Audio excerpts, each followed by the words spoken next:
드디어 일본 침몰이 시작되는가? 안녕하세요. 미스테리함 채널에 오신 것을 진심으로 환영합니다. 오늘의 영상은 가깝고도 먼 이웃나라 일본의 침몰에 대한 영상을 준비하였습니다. 일본 침몰에 대한 다양한 예언가들의 예언이 있습니다. 그러나 오늘은 그들 중에서도 가장 신뢰감이 가는 주요 예언가 3분의 예언을 소개해드리도록 하겠습니다. 그 첫 번째 예언가로 일본인 여성 만화가이자 예언가로 우리에게도 많이 알려진 요시우리 타츠키로의 예언을 소개해드리겠습니다. 타츠키의 만화 내가 본 미래는 예언적인 요소로 많은 이들의 주목을 받고 있습니다. 1999년에 출판된 이 만화는 타츠키가 꿈을 통해 경험했다고 주장하는 비전과 예언을 모은 것입니다. 이 비전들은 자연재해부터 사회적 변화에 이르기까지 다양한 주제를 다루고 있습니다. 그 중에서도 가장 충격적인 예언은 2025년 7월에 일어날 대규모 화산 폭발에 대한 것입니다. 타츠키의 비전에 따르면 이 거대한 화산 폭발은 일본과 필리핀 사이, 특히 지진 활동이 활발한 환태평양 화산대에서 발생할 것이라고 합니다. 만화는 이 폭발이 매우 강력하여 일련의 파괴적인 쓰나미를 일으킬 수 있으며 이는 일본 해안의 큰 부분을 침몰시킬 것이라고 예측합니다. 타츠키의 작품이 주목받는 이유는 일본의 자연재해 역사와 관련이 깊습니다. 일본은 지진, 쓰나미, 화산 폭발 등 자연재해가 빈번하게 발생하는 나라입니다. 2011년 도호쿠 대지진과 쓰나미는 일본인들에게 자연재해에 대한 경각심을 크게 일깨워 주었습니다. 따라서 타츠키의 예언은 일본인들의 집단적인 불안감을 자극합니다. 이 예언이 특히 섬뜩한 이유는 타츠키가 화산 폭발 이후의 상황을 매우 상세하게 묘사했기 때문입니다. 만화는 즉각적인 물리적 파괴뿐만 아니라 일본의 경제, 사회, 환경에 미칠 장기적인 영향도 그려냅니다. 해안선의 침몰은 대규모 인명 손실, 인구 이동, 일본 지리에 큰 변화를 초래할 것입니다. 이는 국가적 위기로 이어져 장기적으로 일본과 주변 지역에 심각한 영향을 미칠 수 있습니다. 타츠키의 작품은 단순한 예언이 아니라 자연의 힘과 인간 사회의 취약성을 상기시키는 강력한 메시지를 담고 있습니다. 만화는 자연재해에 대한 준비와 인식을 강조하며 독자들이 자연재해의 위협을 심각하게 받아들이고 비상 상황에 대비할 수 있도록 격려합니다. 이 예언은 또한 인간과 자연의 불안정한 관계에 대한 문화적 논평으로 볼 수 있습니다. 자연과 깊은 연관을 맺고 있는 일본은 문학과 예술에서 종종 자연의 힘에 휘둘리는 모습으로 묘사됩니다. 타츠키의 작품은 이러한 전통에 맞춰 만화라는 매체를 통해 자연의 예측 불가능성에 대한 경각심을 전달합니다. 요약하자면 타츠키의 내가 본 미래는 일본에 닥칠 수 있는 잠재적인 미래, 재난에 대한 섬뜩한 비전을 제시합니다.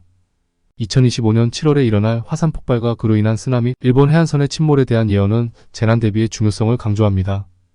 이 만화는 허구의 작품이지만 자연재해의 위협이 상존하는 나라에서 그 메시지는 강하게 울려 퍼집니다.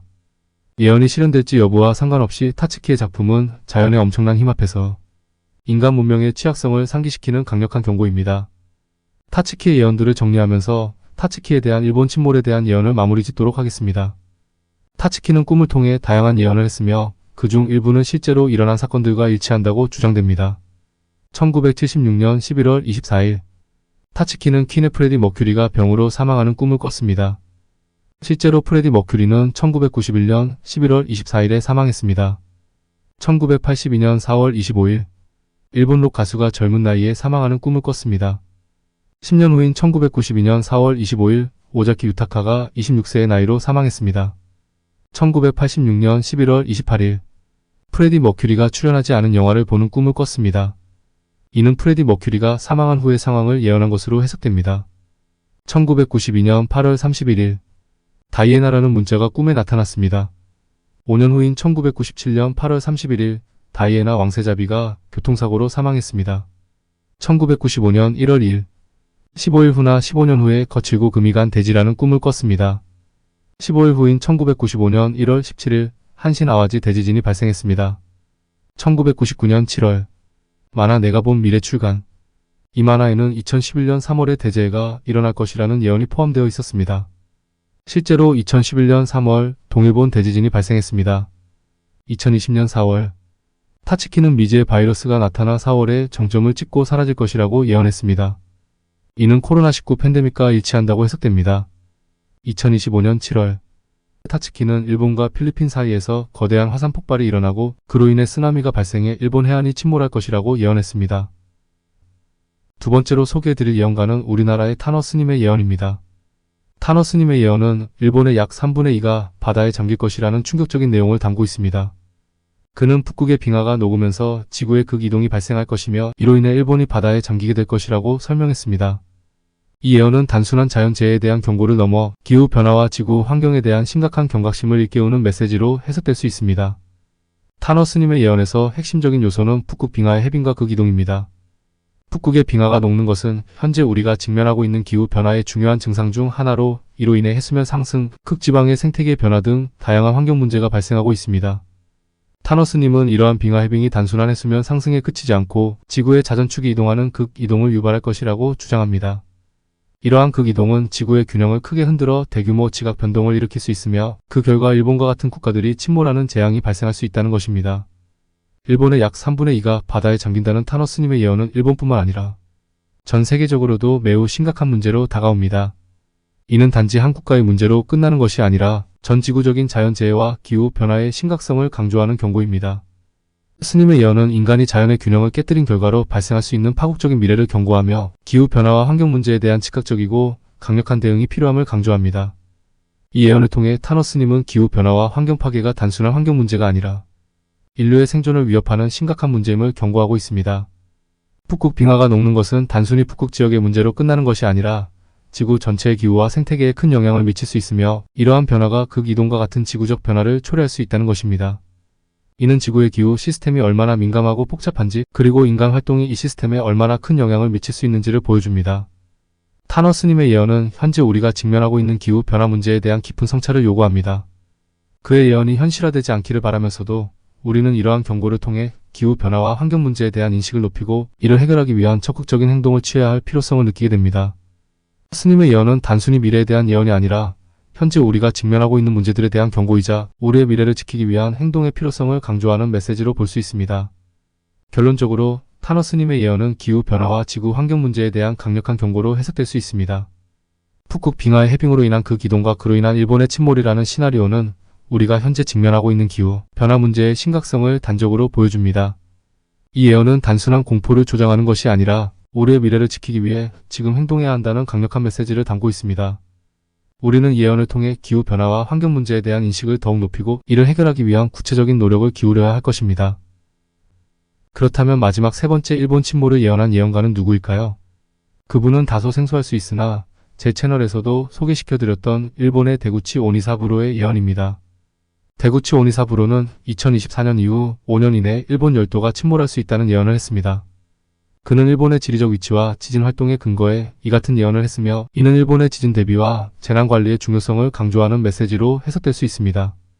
일본은 태평양판과 필리핀해판, 유라시아판, 북미판이 만나는 곳에 위치해 있어 세계에서 가장 지진이 빈번하게 발생하는 지역 중 하나입니다.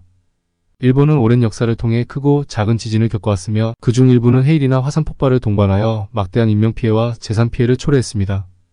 이러한 배경에서 오니사부로의 예언은 일본 국민들에게 지진의 위험성에 대한 경각심을 일깨우고 지진에 대한 대비를 강화할 필요성을 강조한 것으로 볼 수 있습니다. 오니사부로의 예언에서 주목할 점은 지진에 의해 일본 열도가 침몰할 가능성을 제기했다는 것입니다. 이 예언은 일본이 현재 위치한 지각판의 활동성과 이로 인한 잠재적 위험을 심각하게 받아들이고 그에 따라 대비해야 한다는 경고로 해석됩니다. 지진으로 인해 일본 열도가 침몰할 수 있다는 시나리오는 다소 극단적으로 들릴 수 있지만 이는 일본이 처한 지리적 위치와 지진 활동의 위험성을 극명하게 보여주는 예언이라 할 수 있습니다. 이 예언은 특히 일본이 지속적으로 지진과 관련된 재난 대비와 관리를 강화해야 함을 강조합니다. 일본은 이미 세계적으로 뛰어난 재난관리 시스템을 갖추고 있으며 지진 발생 시 신속하게 대응할 수 있는 체계를 구축하고 있습니다. 그러나 오니사부로의 예언은 이러한 노력에도 불구하고 자연재해의 위험성을 과소평가해서는 안 된다는 경고를 담고 있습니다. 지진이 언제 어디서 발생할지는 정확히 예측할 수 없기 때문에 항상 최악의 상황에 대비하는 자세가 필요하다는 메시지를 전달합니다. 또한 이 예언은 단순히 자연재해에 대한 경고를 넘어서 일본 국민들에게 지속적인 경각심과 준비의 중요성을 상기시키고 있습니다. 일본은 자연재해로 인한 피해를 최소화하기 위해 높은 수준의 건축 기준과 재난 대피 훈련, 긴급 구조 시스템을 운영하고 있지만 이러한 시스템은 계속해서 점검되고 강화될 필요가 있습니다. 오니사부로의 예언은 이러한 준비가 충분히 이루어지지 않을 경우 발생할 수 있는 최악의 시나리오를 경고하는 역할을 합니다. 결론적으로 데구치 오니사부로의 예언은 일본의 지리적 위치와 지진 활동을 근거로 한 강력한 경고로 해석될 수 있습니다. 2024년 이후 5년 이내 일본 열도가 침몰할 수 있다는 그의 예언은 다소 극단적으로 들릴 수 있지만 이는 일본이 직면한 지진 위험에 대한 경각심을 일깨우고 지진 대비와 재난관리의 중요성을 강조하는 중요한 메시지를 담고 있습니다. 일본은 이미 높은 수준의 재난 대비 시스템을 갖추고 있지만 오니사부로의 예언은 이러한 시스템이 지속적으로 점검되고 강화되어야 하며 자연재해에 대한 대비를 항상 유지해야 한다는 점을 상기시킵니다. 오늘의 영상을 어떻게 보셨나요? 다음에는 좀 더 다양하고 알찬 미스테리 영상을 준비하도록 하겠습니다. 지금까지 미스테리함이었습니다. 감사합니다.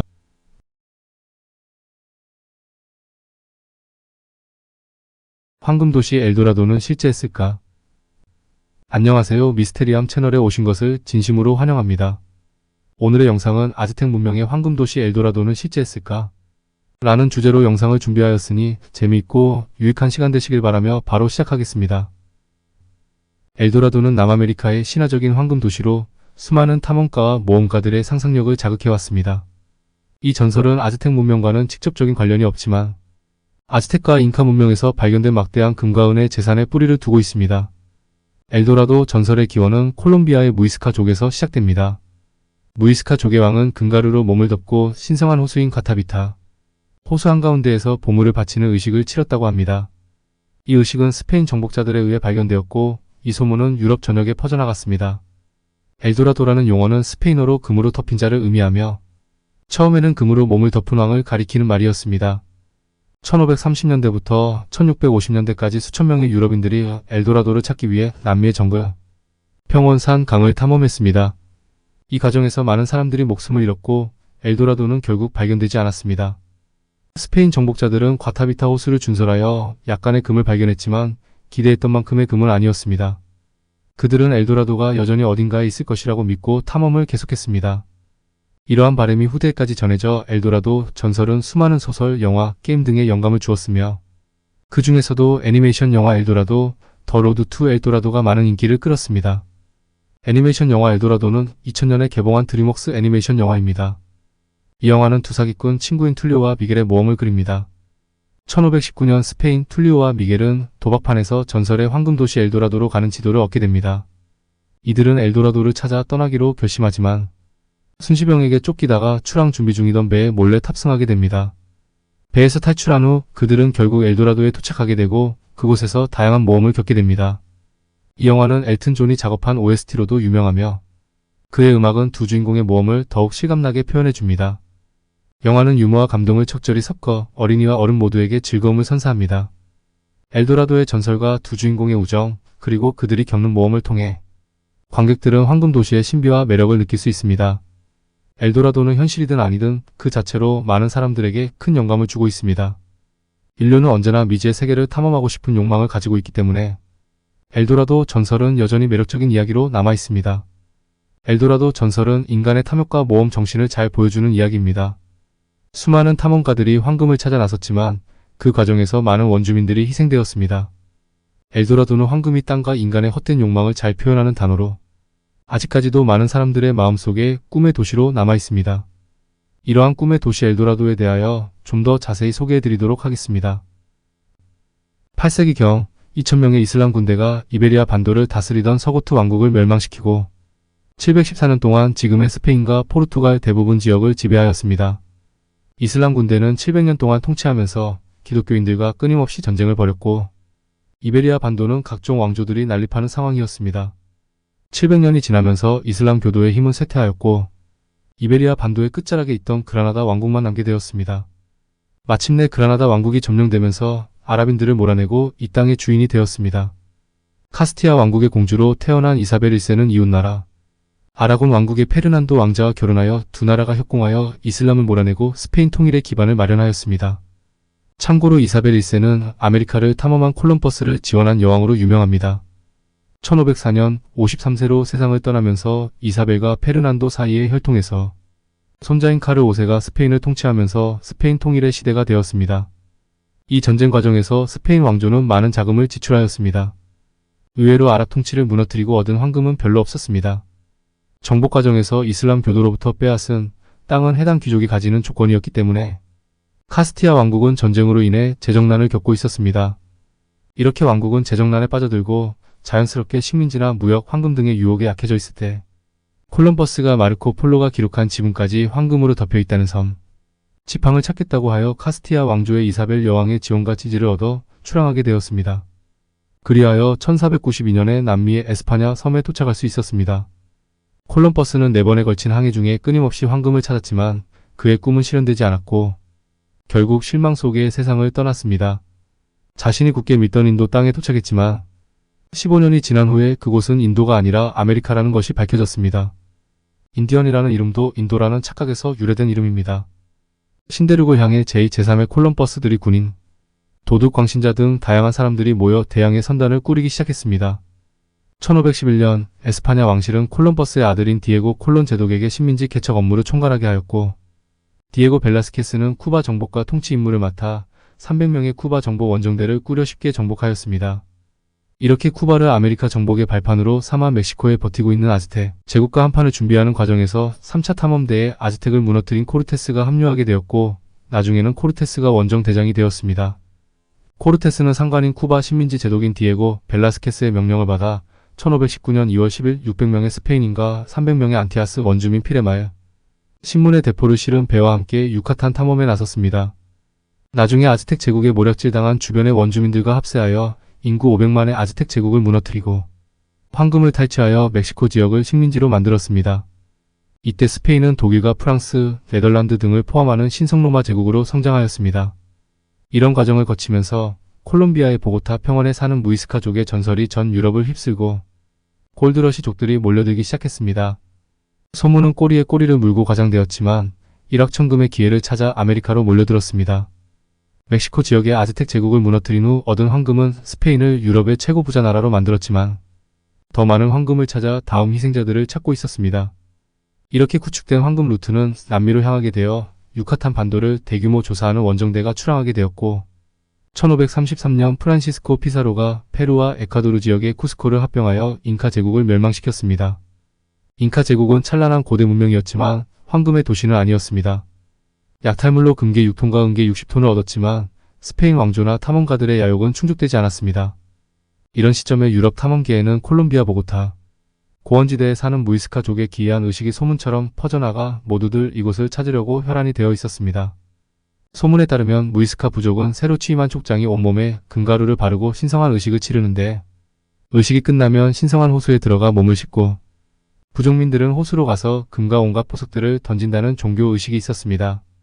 이렇게 무이스카 족장을 스페인어로 엘라도라라고 불렀는데 이는 금가루를 칠한 인간을 뜻하는 스페인어로 나중에는 황금의 나라라는 의미로 사용되었습니다. 그 호수는 콜롬비아의 보고타 고원지대에 있는 구아타비타호수로 초기에는 아무도 호수의 위치를 알지 못했고 아마존 상류 정도로 추정하였다고 합니다. 이 호수는 해발 700m사와 산스호산 화구에 생긴 호수입니다. 잉카 문명을 멸망시킨 피사로는 1541년 탐험대를 조직해 안데스 산맥을 넘어 현재 에콰도르 동부 지방까지 조사하도록 명령하였습니다. 그 외에도 영국 탐험대와 네덜란드, 프랑스 탐험대가 있었으나 모두 황금의 도시를 찾는 데는 실패하였습니다. 이 호수 바닥에 황금 봉헌물이 가득할 것이라는 기대 속에 1898년 과타비타 호수의 물을 모두 빼내는 일이 벌어졌고 호수 바닥을 샅샅이 뒤졌지만 진흙에 뒤엉킨 황금 장신구 몇 개만 겨우 발견될 뿐이었습니다. 20세기 초 황금 뗏목이 발견되었지만 유럽으로 옮겨지는 도중 독일 브레멘 항구 근처 창고의 화재로 불타 없어지고 말았습니다. 이후 고고학자와 여러 전문가들로 구성된 다양한 조사단이 꾸려졌지만 어느 누구도 엘도라도의 실체에 접근하지 못했습니다. 1969년 무이스카 뗏목이 발견되면서 그 실체가 세상에 알려지게 되었고 발견된 각종 유물들이 스페인 연대기에 기록된 내용들과 동일한 형태를 띠고 있었기에 엘도라도가 실제로 존재했음을 증명하였습니다. 하지만 콜롬비아 정부는 과타비타 호수를 자연공원으로 지정해 엘도라도는 전설로 남게 되었습니다. 지금의 콜롬비아 보고타 평원에 사는 무이스카족은 약 30만 명으로 멕시코의 아즈텍 문명과 페루의 잉카 문명, 그리고 콜롬비아의 세 번째 문명이지만 금이 다른 문명보다 더 많은 것도 아니고 인간의 야욕으로 멸망을 겪은 또 하나의 문명이 된 경우입니다. 이후 아마존 강이 발견되었는데 1541년 2월에 잉카 문명을 멸망시킨 피사로의 동생 곤살로, 피사로를 대장으로 하는 탐험대가 출발하였습니다. 안데스 산맥을 넘어 몇 달 동안 밀림을 헤매다가 아마존강 상류의 한 갈래인 지금의 나포강에 도달했습니다. 곤살로 피사로는 믿을만한 부하를 시켜 선발대로 숲속을 살피게 했는데 선발대 대장인 오레아나는 대원 10명을 데리고 강을 따라가던 어느 날 원주민들의 공격을 받았고 화살을 쏘는 사람들이 모두 여자라는 것을 알았습니다. 오레아나는 1542년 8월에 마침내 대서양으로 빠져나와서 강 이름을 그리스 신화 속 아마존 부족과 같다고 생각하여 아마존 강이라고 불렀습니다. 1545년 5월 오레아나는 두 번째 아마존강 탐험에 나섰지만 아마존강 어귀에서 죽었다고 합니다. 이렇게 아마존강은 유럽의 스페인에 먼저 알려졌습니다. 엘도라도는 황금이 땅과 인간의 헛된 욕망이나 야욕을 잘 표현하는 단어입니다. 이 과정에서 수많은 인디언들이 세상을 떠났습니다. 과연 인간의 욕심의 끝은 어디일까요? 황금을 얻기 위한 수많은 원주민들의 죽음은 누구에게 보상받을 수 있을까요? 영화로도 만들어졌던 황금의 도시 엘도라도는 아직 명확하게 밝혀진 곳은 없지만 정말로 남겨진 흔적처럼 황금으로 산을 덮을 수 있을 만큼의 황금 도시일까요? 지금 시대는 잔디밭에서 바늘도 찾아낸다는 시대가 아닌가요? 그렇다면 번쩍번쩍할 황금 도시를 아직도 못 찾는단 말인가요? 언젠가 그 진실이 밝혀지겠지만 아직까지는 누구나의 마음속에 간직되어 꿈의 도시 황금의 도시를 꿈꿔보고 싶습니다. 오늘의 영상을 어떻게 보셨는지요? 좀 더 다양하고 재미있는 또 다른 영상을 준비하기 위한 좋아요, 구독 부탁드리며 지금까지 미스테리함이었습니다. 감사합니다.